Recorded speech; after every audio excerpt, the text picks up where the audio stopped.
आने के बाद जो सोशल मीडिया पे जो फर्स्ट ग्रेड सेकंड ग्रेड का परिणाम हो और चाहे बेसिक कंप्यूटर अनुदेशक भर्ती के चयनित अभ्यर्थी हो, जिला आवंटन का मामला हो, माननीय शिक्षा मंत्री बी डी कल्ला जी से मेरे फोन पे बात हुई थी और उन्होंने शिक्षा विभाग के अधिकारी को निर्देश दिए हैं। मैं आपको बताना चाहूंगा, शिक्षा मंत्री जी ने बताया कि आज संडे है, अवकाश है, कल भी छुट्टी है, उसके बावजूद भी शिक्षा निदेशालय के कर्मचारी काम में लगे हुए हैं और कहा कि कल तक वो पूरा प्रयास कर रहे हैं कि कल तक जिला आवंटन हो जाएगी। यानी कि बेसिक कंप्यूटर अनुदेशक भर्ती की चयनित अभ्यर्थियों के लिए अच्छी खबर है, कल जिला आवंटन हो जाएगा यदि कोई टेक्निकल प्रॉब्लम नहीं आई तो, और आ गई तो परसों हो जाएगी। लेकिन उन्होंने कल के लिए कहा, एक दिन तो मैं एक्स्ट्रा जोड़ रहा हूं क्योंकि कई लोग पीछे पड़ जाते हैं, आपने कल के लिए कहा था। और इसके अलावा साथियों, फर्स्ट ग्रेड सेकंड ग्रेड के लिए जब हम पहले गए थे, हमारे सामने आरपीसी सचिव को फोन किया था, उन्होंने मार्च के लिए कहा था। दोबारा अभी थोड़े दिन पहले मिल गया था, आरपीसी सचिव को फोन किया तो वो बाहर थे। एक चीज आप लोगों को मैं बताना चाह रहा हूं कि हम जो लोग चाहते हैं कि पहले फर्स्ट ग्रेड सेकंड ग्रेड फिर थर्ड ग्रेड की नियुक्ति प्रक्रिया पूरी हो। अब मैं आज देख रहा था, मेरे पास फोन भी आया, किसी ने कहा कि बी डी कल्ला जी इस्तीफा दो, आप ट्वीट क्यों नहीं कर रहे। तो साथियों, मैं एक चीज आपको बताना चाहूंगा, ट्विटर की दुनिया से बाहर निकलकर संघर्ष करना भी सीखिए।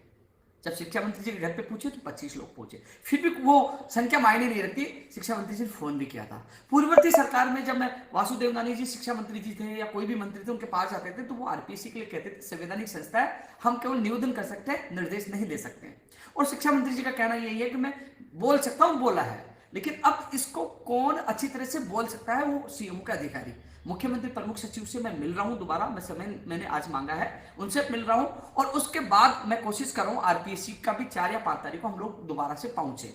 तो आपको ताकत दिखानी है, इस्तीफा मांगने से क्या होगा, आपको ताकत दिखानी है तो मैं आरपीएससी की मैं तारीख का ऐलान कर दूंगा, 4 या 5 तारीख को हमें पहुंचना है। यदि मुख्यमंत्री प्रमुख सचिव साहब से मीटिंग नहीं होती है और यदि परिणाम को लेकर हमें कोई अच्छी सूचना नहीं मिलती तो 4 या 5 तारीख में हम फिक्स कर लेंगे, आप आओ वहां ताकत दिखाओ। लेकिन हम कह रहे हैं, क्योंकि साथियों में किसी का पक्ष नहीं ले रहा है, लेकिन सच यह है कि जैसे विशेष शिक्षकों के 4,500 पद आए, इसके पीटीआई के 461 से 5546 पद आए, आपका जो सिलेबस विस्तृत सिलेबस आया, कठिनाई स्तर कम हुआ, तो कहीं ना कहीं शिक्षा मंत्री जी ने हमारी पहले कई मांगे मानी है। तो ऐसे में जो व्यक्ति जब भी चाहे फोन कर रहा है, हमें सपोर्ट कर रहा है, तो मैं तो ऐसा ट्वीट नहीं कर सकता। हाँ, जिस दिन मुझे लगा कि उन्होंने युवाओं के हित में काम नहीं किया, गलत किया, उस दिन सबसे पहले मैं ट्वीट करूंगा। इसलिए साथियों, हमें धरातल पे काम करने की आवश्यकता है। साथियों, मैं कुछ दिन घर क्या चला गया, यदि मैं घर चला गया, इस दौरान कोई आरपीसी के बाहर प्रदर्शन करने गया, अधिकारियों से मिलने गया, आप किस अधिक मंत्री का मामला है, दूसरे मंत्री से फोटो खिंचवा के डाले, उससे मतलब क्या होगा, धरातल पे संघर्ष करना होगा। आते ही मैंने सबसे पहले आज ट्वीट किया कि मैं आ चुका हूं। हालांकि आपने, मैं कुछ घंटों से मैं देख रहा हूं, मैं ट्वीट नहीं कर पा रहा, रिट्वीट और लाइक ही कर पा रहा हूं, लेकिन ट्वीट नहीं कर पा रहा। कारण पता नहीं क्या टेक्निकल समस्या आ गई। इसलिए मैं फेसबुक पर, यूट्यूब पर ही मैं आप लोगों को जो भी अपडेट होगी मैं देता रहूंगा। लेकिन मैं ये कहना चाहूंगा कि जैसे मान लीजिए जो थर्ड ग्रेड का जो परिणाम जारी होगा, यानी कि 98,000 लोगों के दस्तावेज सत्यापन होगा, समय में उस पर समय लगेगा।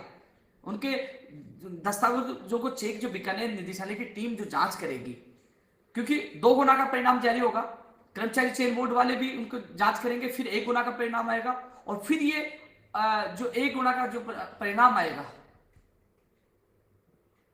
और उसके बाद कर्मचारी चयन बोर्ड के द्वारा वो जो 48,000 लोगों का फॉर्म बीकानेर निदेशालय भेजे जाएंगे, फिर वो लोग उनकी जांच कराएंगे। इसमें समय लगेगा, बहुत समय हमारे पास रहेगा। इस दौरान हम लोग यदि शिक्षा मंत्री जी से और मुख्यमंत्री के अधिकारियों से मिलकर, मैं मुख्यमंत्री जी से मिलूंगा, कोशिश करेंगे उस दौरान फर्स्ट ग्रेड सेकंड ग्रेड को जल्द करवा दें।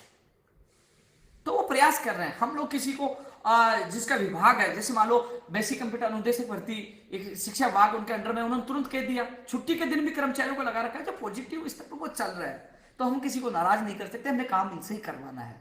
कोई बैठे कुछ भी ट्वीट कर सकता है, कल मेरे लिए भी ट्वीट कर सकता है, लेकिन मुझे मेरे युवा बेरोजगारों का भला करवाना है, तो मुझे इसी नीति अनुसार चलना है। मैं हर कोई ट्वीट नहीं कर सकता। इसलिए साथियों, शिक्षा मंत्री जी, मैंने फोन किया था, डायरेक्ट फोन उठाया और उन्होंने कहा कि मैं वहां सचिव साहब से मैं इस संबंध में बात करूंगा। पहले भी आपके सामने फोन लगाया था, बात नहीं हो पाई थी, एक बार बात की थी, मार्च के लिए कहा था, दोबारा बात की थी तो वो बात पेंडिंग पे किए हुए थे, तो ऐसे वो बात कर रहे हैं। इसके अलावा जो बेसिक कंप्यूटर अनुदेशक भर्ती का जिला आवंटन का कल हो जाएंगे, उन्होंने कह दिए, उसके बाद आपके नियुक्ति आदेश हो रहे, तो कहने के पॉजिटिव है, तो थोड़ा सा पॉजिटिव मेरा युवा साथियों आपको रहना पड़ेगा, क्योंकि किसी के इस्तीफा मांगने से क्या आप लोगों के क्या परिणाम आ जाएगा। कम से कम यह सोचिए, हमें काम, क्योंकि आप तो ट्वीट कर सकते हो, मुझे तो आपके काम के लिए रोज अधिकारियों के सामने, मंत्रियों के सामने जाना पड़ता है। तो मुझे जो भी ट्वीट करना, जो भी फैसला करना, सोच समझ के करना पड़ता है, क्योंकि मुझे युवाओं का काम करवाना है। जिम्मेदारी मेरे ऊपर बहुत बड़ी है।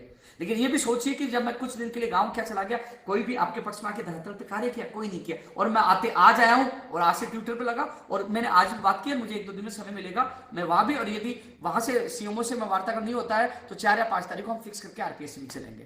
तो आपको ताकत वहां दिखानी है। इसलिए साथियों, मैं इसलिए कह रहा हूं कि शिक्षा मंत्री जी पॉजिटिव थे, मेरे सामने फोन किया था तो मैं उसको नेगेटिव नहीं ले सकता। इसलिए साथियों, कंप्यूटर अनुदेशक भर्ती के अभ्यर्थियों के लिए अच्छी सूचना है। पीटीआई भर्ती के लिए फोन किया था उन्होंने, तो हरिप्रसाद शर्मा जी को, तो उन्होंने 10 से 15 दिन का नाम लिया था। तो जहां हम जाते हैं उनको कहते हैं साहब उनको फोन कर दीजिए, वो हमारे सामने फोन करते हैं। फिर अधिकारी नहीं सुने, क्योंकि ये हालात पिछली सरकार में भी थी, फोन कर देते, वो ये कहते थे कि संवैधानिक संस्था में फोन कर सकते हैं, काम करना उनके हाथ में। तो साथ कोई भी ट्वीट करो या कोई भी अभियान चलाओ तो सोच समझ कर चलाओ। धन्यवाद।